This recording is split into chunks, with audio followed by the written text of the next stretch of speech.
Well, hey there, friends. Welcome back to the podcast. I have a special guest joining me today. This person has been in my world for now a couple of years, and I have become very fond of him and have really loved watching his journey as he has moved from the Western model of medicine into more of a functional medicine place. And so, without giving it away, I want to introduce you to my friend Derek Dean. And I'm going to let you listen into our conversation that we just had recently about his transition from being in the Western medicine model into functional medicine, what he's learned. I won't give any more away. I'll let you listen. Here's my conversation with Derek Dean. Well, hey, Derek, welcome to the podcast. I'm super glad that you're here.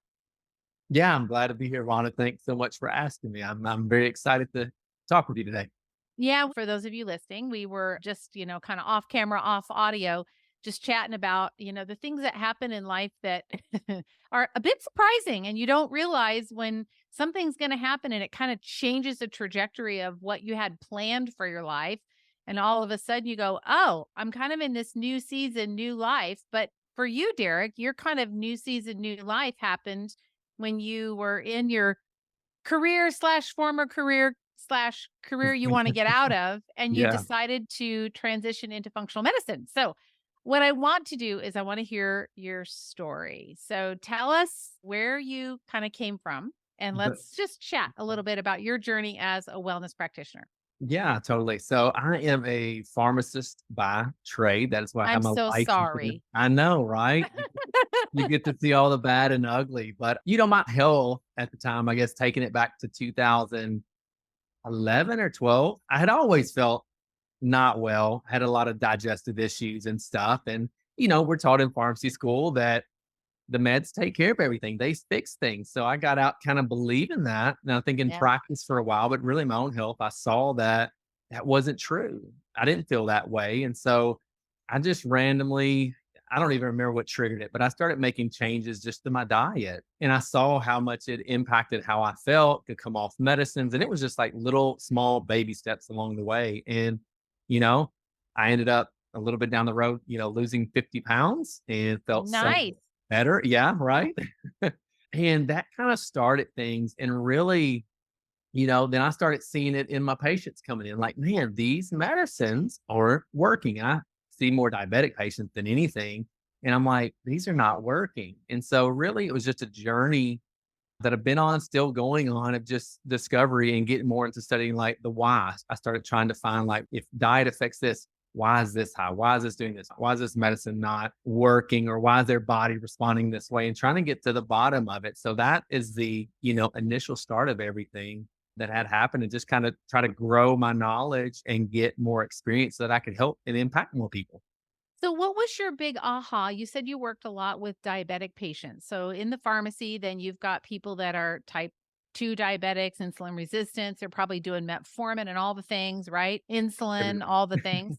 What was the thing that you were seeing that made you start to question the why? Is it just like the medication, they just continue to get sicker? The medication was going up, they were having other comorbidities. Like, what was it that really made you go, yeah, something's not right about this? Yeah, I think it was everything. I mean, you'd see people slowly progress and get worse.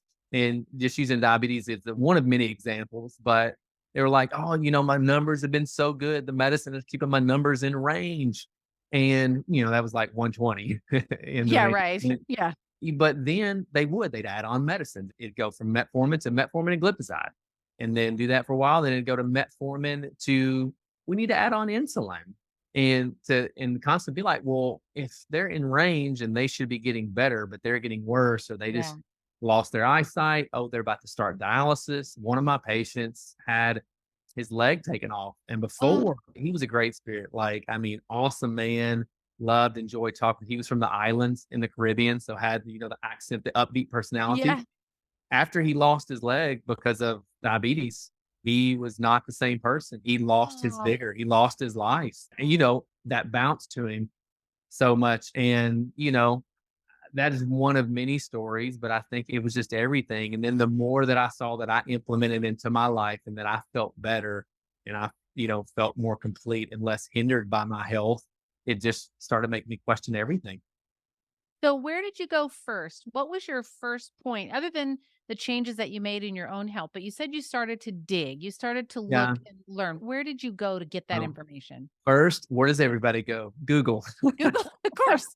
Google. But at that time, Dr. Axe was a huge one that was starting to come up and have a Yeah, lot of information. So yeah, he'd had some classes and I'd take some and learn and think about it, trying to think where else I went. I think there was YouTube. You have like a chiropractor, Dr. Berg on there, and he yeah, had, millions of videos across the board. And yep, so it's just like, well, what's this? What's about this? And I just kind of started doing that and reading. I'd, read a little bit on different disease states. And then around, I want to say it was 2017. So it took me a little while to get there. I never really heard of functional medicine at the time. I wish I did. I had more free time back then to do things, but I came across a functional medicine university because I was just looking for where can I just intake more information to really grow and be taught and not question, is this information accurate or not? And so I found that it was online. It allowed me to do it anytime that I wanted. It was kind of on yep. demand. And so I enrolled and took that. And that's where I got my first kind of, certification at least, or my foundation in what is functional medicine, how you look at things.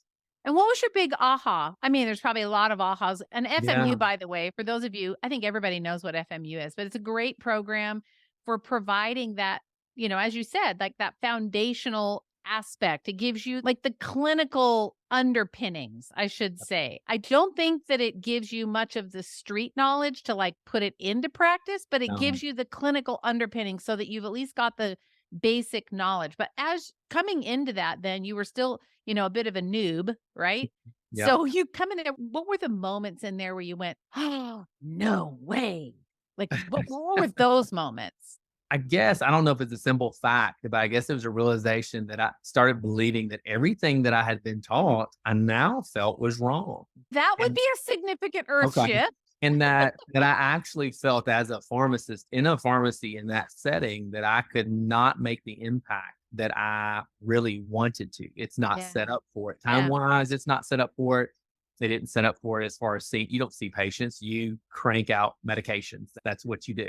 And you answer some questions here and there. And so I think a shift in my paradigm of what I actually believe. I Mm. always say, I tell my wife, I'm like, yeah, if I had to do over again, I had ever heard about it, I think I'd have went to naturopath school. At Yeah. least I'd, Yeah. had that more, but I'd never heard of it before, and so it wasn't a thing and it is what it is now. So I guess it changed my thinking that much is like, I would have done something completely differently. Yeah.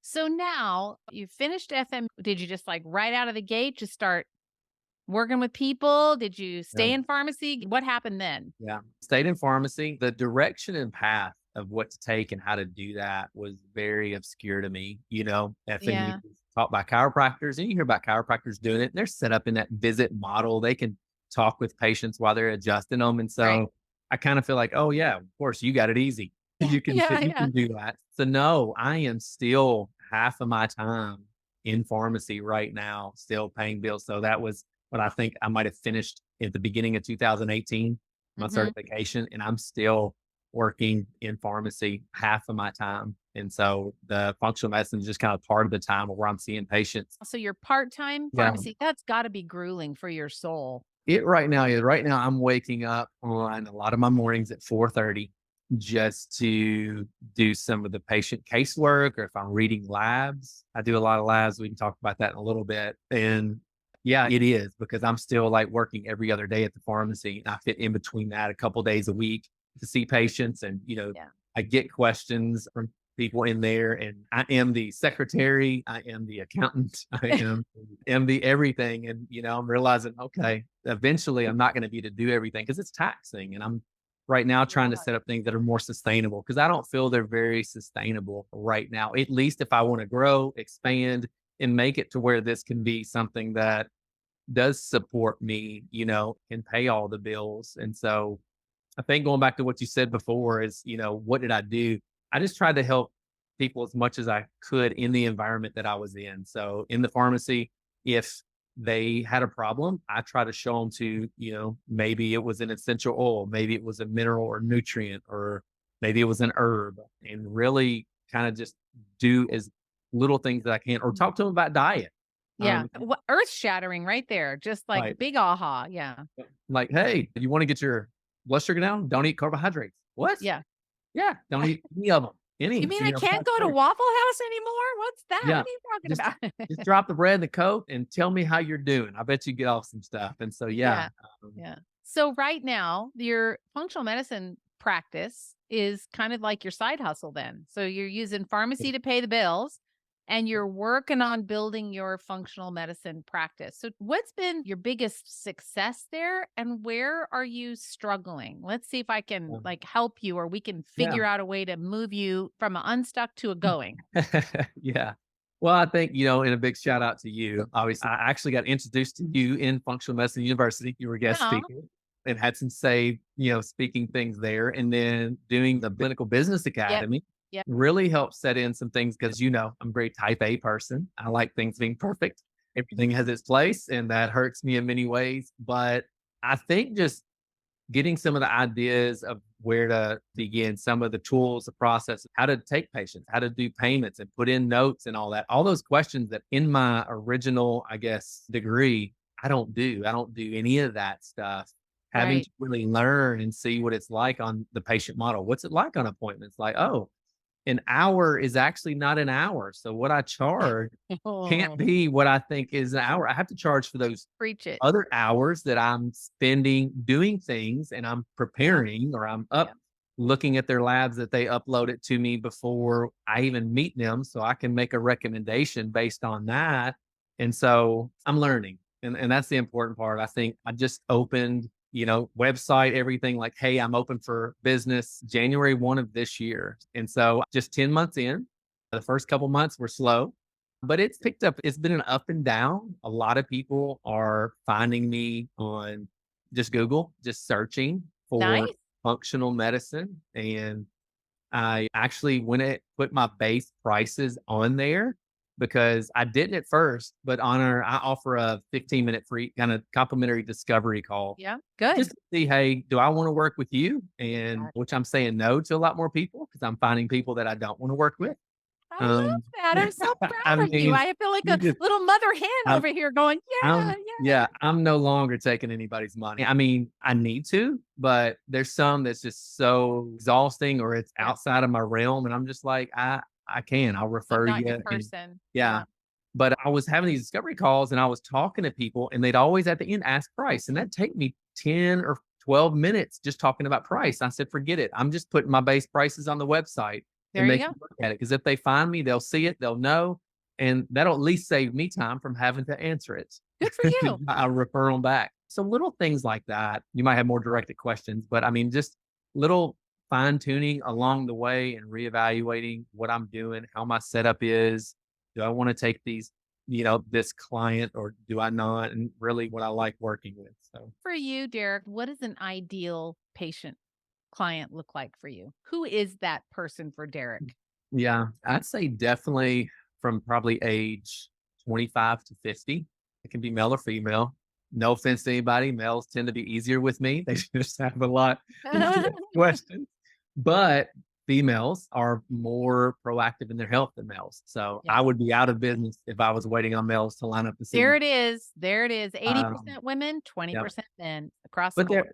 yeah, I do pretty much everything online. I try to automate as much as I can. I am in the process of automating so much more right now, but automate as far as forms, as far as Good. sign up appointments, their links. Like I don't have any paper for them. I don't really, my office is just a room space and I'm only there if I'm going to see them face to face. Everything Right. else I do outside of there. And that helps a lot. So older people, if they want to fill out paper, if they don't jive well online. So I've told a couple people, I think you need to go to an office. I'm not going to print out papers and mail them to Good. you. I'm Good just for you. it Proud takes of up so much of my time, and if I'm, Yep. what I'm charging and what I feel I'm worth for that time, I'll spend 30 minutes on a rabbit trail trying to help them out, but it's a Yeah. very disadvantage to me, and then I've realized, like, that's cutting into my family time, like, we have There a you go. just over a 2-year-old, and he wants me with him 24/7, and so a lot of stuff I do at home, like, I have a clock out moment that if I'm not off, I'm getting texts and calls like, "Are you done? Are you off that call? Are you finishing Yep. up?" So I don't have I just can't do it. And so if somebody is super, super needy, I'm probably, not your guy, but I just added on. I haven't gone full blast on like a program, but if somebody wants to message me more, has more questions, they might need a little 20-minute call in between appointments in month. I just Yeah. up to kind of a baseline concierge price per month of I just tell people it's right now and it might go up if it seems like not enough, but it's 400 a month and that includes appointment.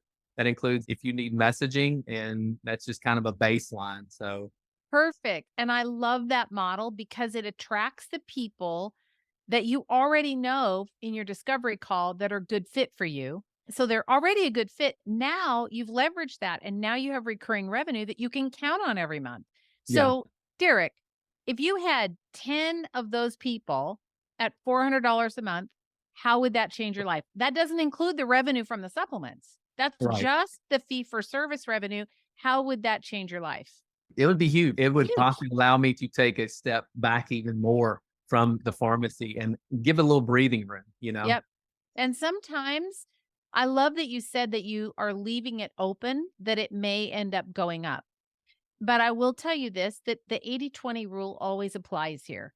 Whenever we offer something extra to a patient, like VIP scheduling or access to me with more questions, I one other appointment every month for 20 minutes is just a quick follow up, whatever that is, you will find that 20% of the people will be the people that'll be like, "What do I eat? Is this oatmeal okay? Or is this oatmeal okay? Yeah. Or could you check this label, compare it to this label? I'm going to send you 5 labels. Could you look at all 5?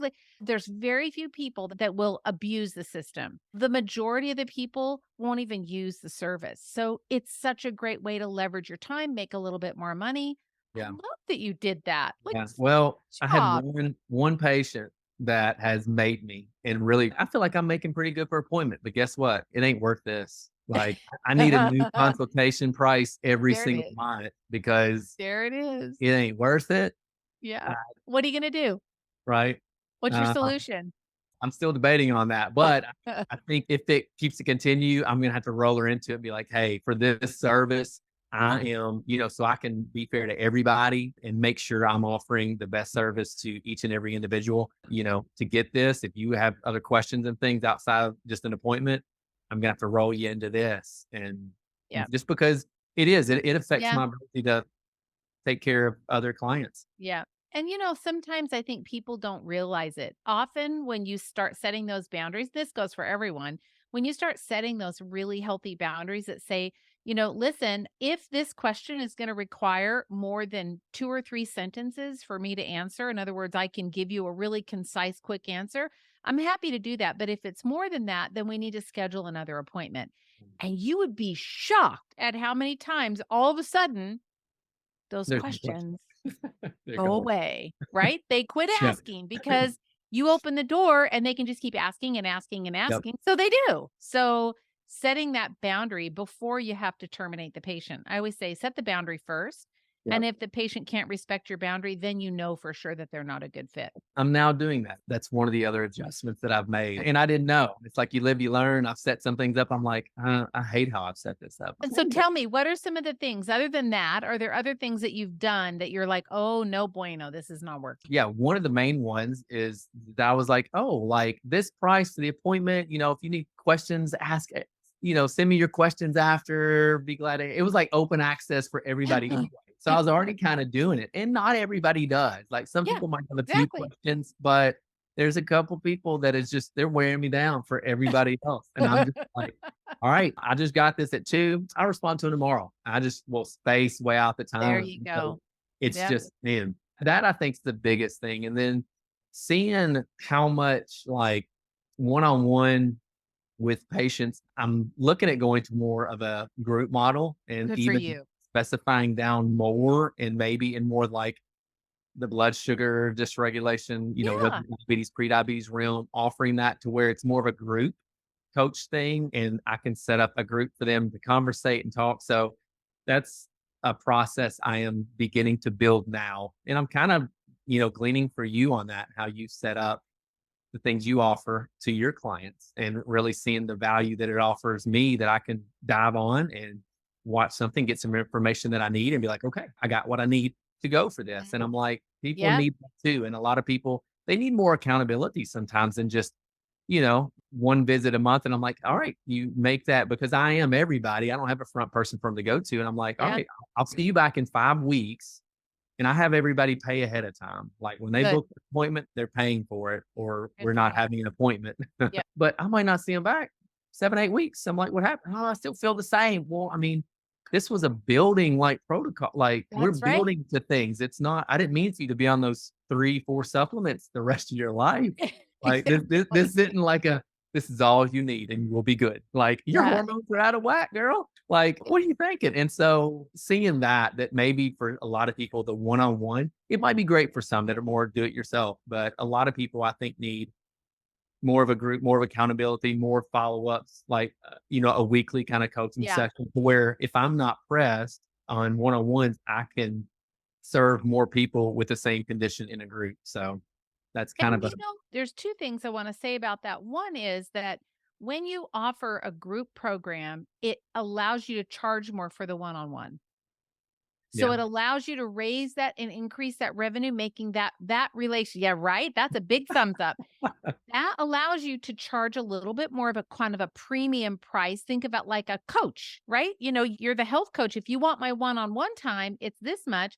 But if we're going to be in a group setting, which is not a bad thing, and sometimes it's more affordable, right? It's more affordable for the patient.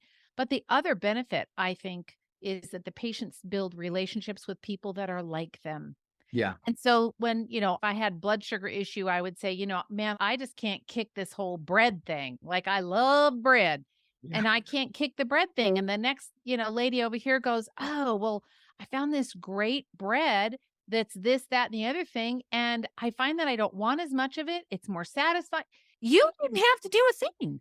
right. I didn't have, yeah, it's They're taking exactly care of each other. You just become their leader, right? You just right. are the fearless leader. They start to network and provide information back and forth. And I think that's another benefit of doing group. And you can do it either in person or virtual, and your patients are virtual, obviously. So, yeah, I say all the more power to you there. Like, Yeah, pick the thing, solve that problem. So, like, it's type 2 diabetes, or if it's insulin resistance, or it's, the metformin support club or right. something like that, right? Whatever you want to call it. But yeah, I think that's awesome. Good Of on course, you. my type A personality, I have to have a perfect name, so that I'm sure will take me months to come up with, who knows? Well, there's this thing called Chat GPT that might be really helpful for you. So you could always kind of fuss around with Chat I was GPT. Get some disappointed in its answers. I was like, oh, "Really?" But Imma keep well, trying, Imma keep trying. We're gonna keep go with it, so keep going. Keep going. Sometimes I always say bad input, bad output.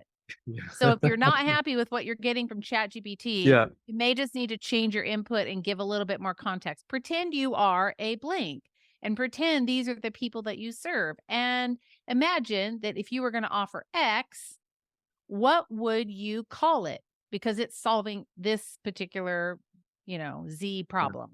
So yeah, you may just have to change your input. yeah. But I just have to say, like, I'm just incredibly proud of you. And when you and I first started, chatting and talking, you were like a deer in the headlights and, Yeah, just literally, I don't know what to do. And your A type personality definitely got in your way a bit yeah, in the yeah. beginning, but you've just done such a great job. And I love that you're okay with the learning journey because this is what this whole thing is building a It is. practice, whether you're just starting out or whether you have an existing practice and then you're maybe going to start to include virtual appointments or however you're going to modify and tweak it. We have to adapt. We have to always be Yeah, adapting. And I just really want to tell you, I'm so excited for you. I'm so proud of you. I'm really excited about your monthly recurring thank $400. you. Me too. Yeah, baby. So I'm now all the down. phone call includes that. Now if you want, this, then here's this, but if you'd like more communication, then here I have this for you, so Then it's a 750 a month and yeah. you'll get or whatever. Sometimes people just want that. And I have one practitioner that I'm coaching right now, and she offers a bigger package. And what she does is she says, the first call and an initial set of blood tests. And there's one other thing that she does, and it's for like $1,500. And she's getting people that pay for it because there's value there. You're going to order a blood test. I'm going to start you out with your first protocol, and that's all included in that $1,500 fee. Yeah. And she has people lining up to do it. That's because she's awesome. doing a comprehensive evaluation, and then she puts them into a membership type thing like what you have. So there's just another idea there. I'm working on that as well because I Yeah. do order a lot of blood tests, which I should, being on here, I should try to, give a little shout out to your any clinicians looking needing blood lab Blood measurement. labs. Yep, Yep. that their course is coming up and to Yep. sign up for it. I've done it. It's awesome. And I've done several over the years and I order a lot of blood tests. And so I am looking at adding that in because a lot of labs, honestly, right now, labs are kind of keeping me afloat because Yep. somebody might not want exactly initial appointment, everything to know they might not be ready, but they want maybe a full blood lab because they can't get one from their doctor, or they want Exactly. a stool panel because their doctor won't run it, doesn't know how to read it. And Yep. so I'm getting a lot of good finds out of that. And a lot of people on my email list, which realized is really important. It's super important. Even just sending those emails that just say, hey, listen, when was the last time you had your lab work looked at? Like, you may want to think about getting updated lab work that's comprehensive, not just the minimal markers that your doctor's ordering. Like, you Yeah. start pointing that stuff out because the patients don't know. They don't know that the only markers that their doctor can order are the ones that the insurance will pay for, Yep. and which is zip, Yep. very Very little. Yep. So it's another great. I just had somebody in a Facebook group. She said you literally could build an entire practice just doing functional blood chemistry. You could build a whole practice just on that, and then dealing with what you find on blood chemistry, and that could be your specialty. Yeah. So, anyway, my hat's off It, to you, Derek. it might be I where I go. Who knows? Yeah, you never know. You're Who just knows? still on the journey and kind Yeah. of figuring out what feels right for you, and that's the best part is that it's hard when you're the chief cook and bottle washer. You're doing all the things. You're the finance, the marketer, the hirer, the clinician. You're doing all the things.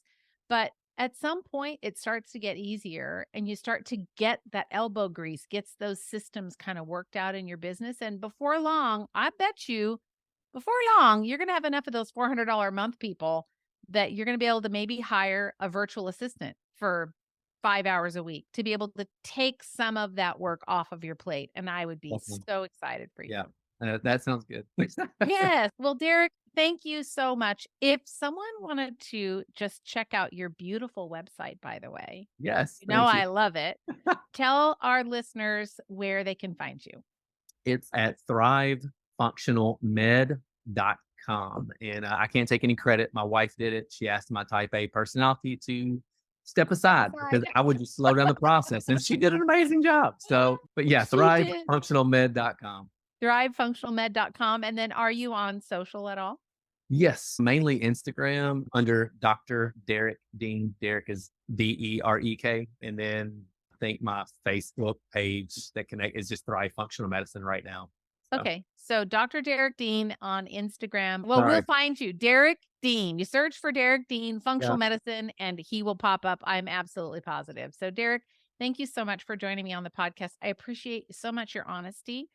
I want to acknowledge your tenacity in just sticking with it and doing the thing as a side hustle. And I Yeah. have every belief that you're going to be able to ditch the pharmacy and get your functional medicine practice up and really rip roaring. So I just want you to know I've watched your journey and you have been inspirational to me and I now to many other people I know. So Yeah. listen, if you are a Thanks so much. clinician and you're listening or you're watching, go, jump on Instagram, give Derek some big kudos and a big, high five for doing the hard work. We've all been there. We've all been there. So you're doing a great job. Thank you so much for joining me on the podcast. Thanks for having me. Well, I hope you were as inspired by my conversation with Derek as I was. He just is a remarkable man who's serving at such a high level of integrity. He's confident in what he knows and confident about how he can impact the people that he works with.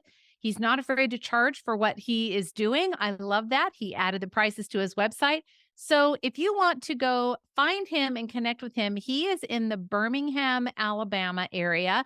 And as he mentioned, his website is thrivefunctionalmed.com, Dr. Derek Dean. So if you have patients in the Birmingham, Alabama area that are dealing with blood sugar, clearly this is his forte. He's got lots of experience with it and he would be happy to help. And I have to say, that since we just closed the registration for the functional blood chemistry seminar last week, I hope you made it in, but the registration is closed. But he has a great lead magnet on his website.